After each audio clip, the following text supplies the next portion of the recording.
ঘরে মাছ মাংস না থাকলে সামান্য কিছু ডাল আর একটা ডিম দিয়ে এই সুন্দর খাবারটা আমি বানিয়ে ফেলি। খেতে এতটাই মজার হয়, ঘরে যে মাছ মাংস নেই সেটা কিন্তু মনেই হয় না।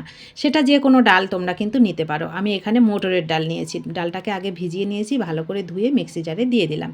এইবার এর মধ্যে একটা ডিম দিলাম, এখানে এক বাটি মতন ডাল আছে, তার সঙ্গে একটা পেঁয়াজ আর কয়েকটা কাঁচা লঙ্কা দিয়ে পেস্ট করে নেবো। কোনো রকম জল দেওয়ার কিন্তু দরকার পড়ে না, ডিমটা দিলেই হবে। তো পেস্টটা হয়ে গেল, পেস্টটা একটা বাটিতে নিয়ে নিলাম। এবার স্বাদ মতন লবণ আর একটুখানি হলুদ এর মধ্যে দিয়ে দেবো, আর কিচ্ছু দেওয়ার দরকার নেই, পেঁয়াজ লঙ্কা তো আছেই এর মধ্যে, আর ডিম তো আছেই।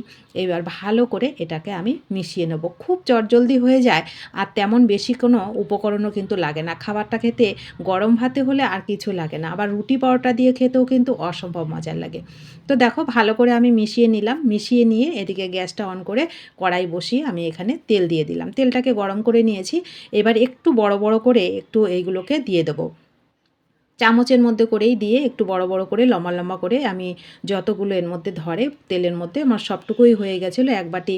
যেহেতু এখানে ডাল, বেশি ডাল নেই, তো এক বাটি ডাল আর একটা ডিমে বেশি কিন্তু হয় না। একটু বড় বড় করে আমি সবগুলো চামচের মধ্যে করে দিয়ে এগুলোকে দিয়ে দিলাম।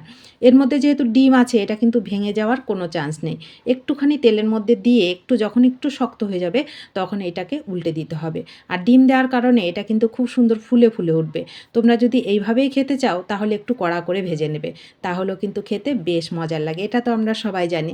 তো আমি এটাকে আর কড়া করে ভাজলাম না, কারণ এটা আমি রান্না করব, তার জন্য আমি কড়া করে ভাজলাম না, হালকা একটু ব্রাউন কালার করে একটুখানি ভেজে এটাকে তুলে নিলাম। তো ভাজাটা একটুখানি হলেও কিন্তু একটু ভালো করে ভাজবে, যেন ভেতরটা খুব সুন্দর ভাজা হয়, সেইভাবে ভাজবে। তো ভাজা হয়ে গেল, যতটুকু তেল ছিল, পুরো তেল লাগতো না, আমি কিছু তেল তুলে নিয়েছি। তার সঙ্গে একটুখানি সর্ষের তেল মিশিয়ে দিয়ে গরম মশলা, শুকনো লঙ্কা আর জিরে ফোড়নে দিলাম, ফোড়নটাকে হালকা করে ভেজে নিয়েছি।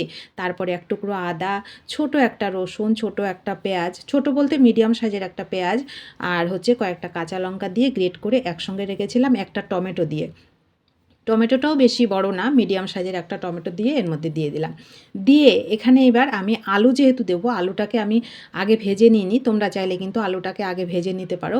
আমি আলুটাকে কিন্তু দুই ফালি করে আগে সেদ্ধ করে নিয়েছি।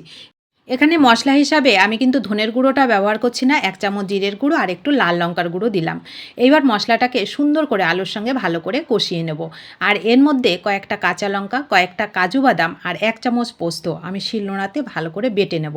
বেটে নিয়ে মশলা হিসাবে এটাই আমি এর মধ্যে দিয়ে দেবো। তো আমার বাটা হয়ে গেলে এদিকে দেখো পেঁয়াজ রসুনটাও কিন্তু খুব সুন্দরভাবে কষে গেছে, তেল ছেড়ে আসছে।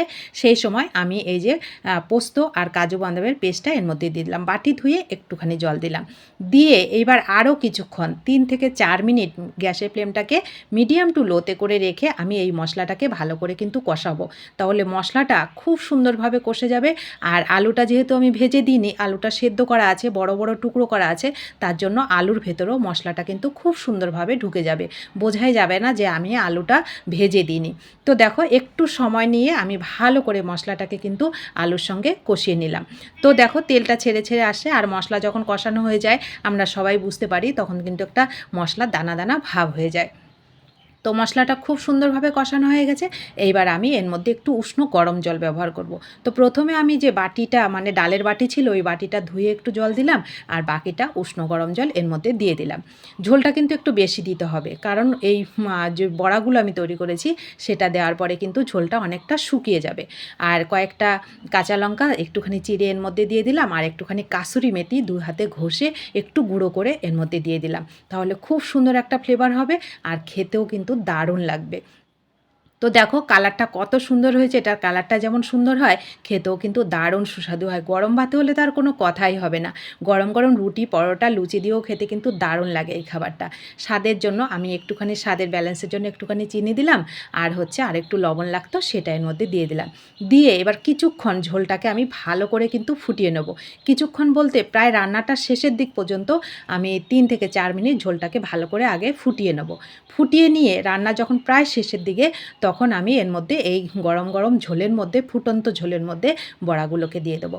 বড়াগুলোকে দিয়ে আর বেশিক্ষণ রান্না করার কিন্তু কোনো দরকার নেই। বড়াগুলোকে দিয়ে 2 থেকে 3 মিনিট শুধু আমি এটাকে রান্না করে নেব। দেখো একটু ঝোল ঝোল অবস্থায় কিন্তু এটাকে নামাতে হবে। নামানোর আগে একটু ভাজা মশলার গুঁড়ো দিয়ে আমি এটাকে গরম গরম নামিয়ে নেব। ব্যাস রেডি হয়ে গেল আমার দারুণ স্বাদের লোভনীয় খাবার। এই খাবারটা যদি দুপুরবেলা গরম ভাতে থাকে, ঘরে মাছ মাংস নেই বলে কোনো কিছু মনেই হবে না। খাবারটা এতটাই লোভনীয়, যেমন দেখতে সুন্দর, খেতেও কিন্তু দারুণ সুস্বাদু। তোমাদের ঘরে যখন মাছ মাংস থাকবে না, ঘরে বসে চিন্তা না করে বন্ধুরা একবার যে কোনো ডাল দিয়ে আর ডিম দিয়ে এই সুন্দর খাবারটা একবার বানিয়ে খেয়ে দেখো, অনেক মজা পাবে।